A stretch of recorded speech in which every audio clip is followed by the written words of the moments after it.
Assalamualaikum warahmatullahi wabarakatuh. Bagaimana kabar kalian? Semoga kabar kita semuanya dalam keadaan fantastis. Salam toleransi. Warga Sragen mungkin tidak asing lagi dengan tempat ziarah Taman Doa Santa Perawan Maria di Fatima yang ada di Dukuh Ngrawoh, Desa Pilangsari, Kecamatan Gesi, Sragen.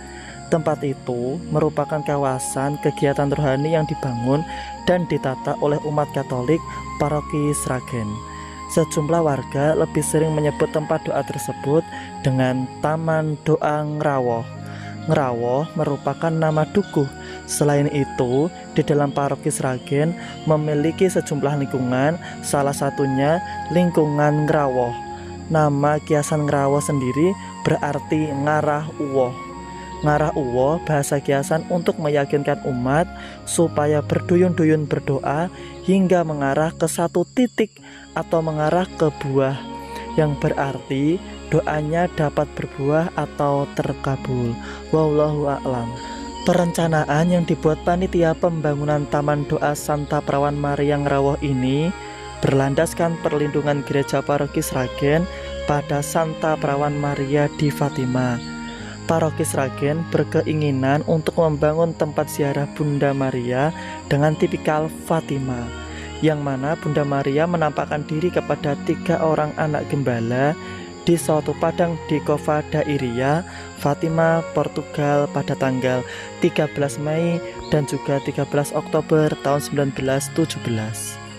Pembuatan Taman Doa di Ngrawoh yang notabene adalah daerah sederhana dengan banyak pohon jati ini didasari oleh harapan iman dan kasih bahwa pesan yang disampaikan Bunda Maria di Fatima, Portugal lebih dari 100 tahun yang lalu merupakan bentuk sabda yang telah dilimpahkan kepada 3 anak gembala agar berkat Tuhan sampai kepada umatnya melalui pertaubatan.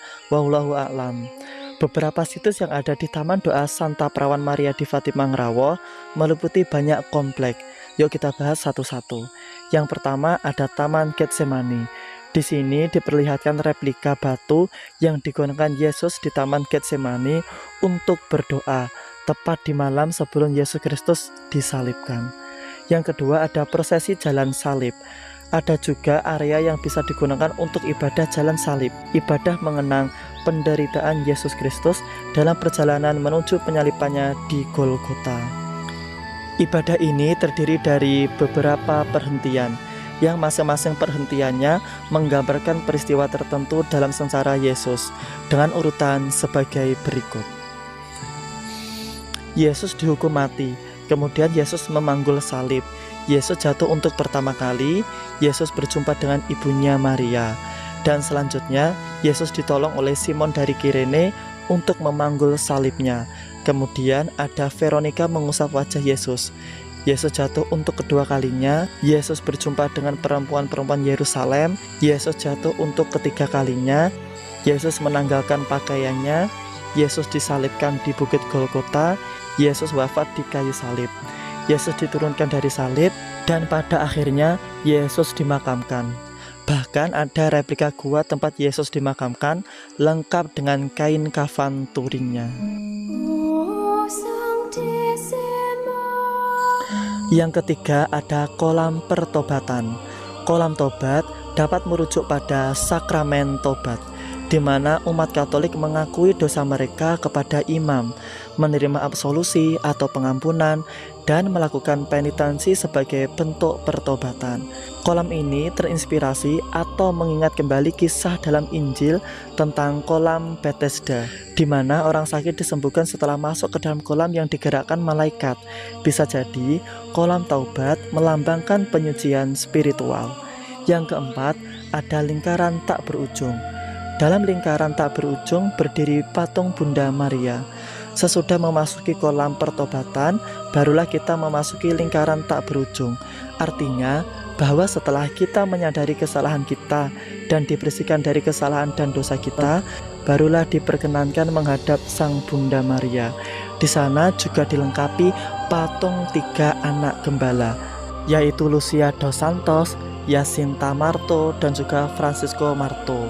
3 anak gembala ini menjadi ciri khas tipikal Gua Maria atau Taman Doa Maria yang bertipe di Fatima. Wallahu a'lam. Yang kelima ada salib milenium. Salib milenium merupakan kumpulan salib-salib kecil menyatu dalam salib Kristus. Yang keenam ada kapel adorasi. Kapel adorasi adalah ruang khusus dalam gereja Katolik yang diperuntukkan bagi adorasi sakramen Maha Kudus. Dalam kapel ini, umat Katolik dapat berdoa dan merayakan perayaan Ekaristi.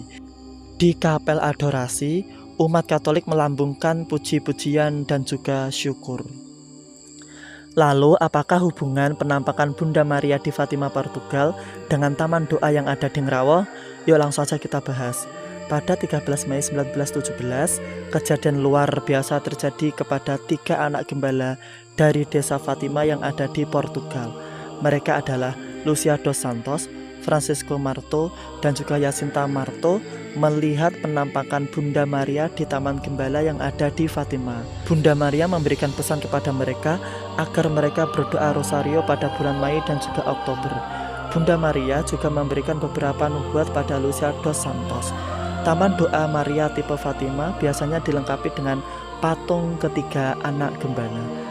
Maka pembangunan Taman Doa di Ngrawah Sragen ini merupakan bentuk universal dari pesan-pesan Bunda Maria yang merupakan gambaran perziarahan iman.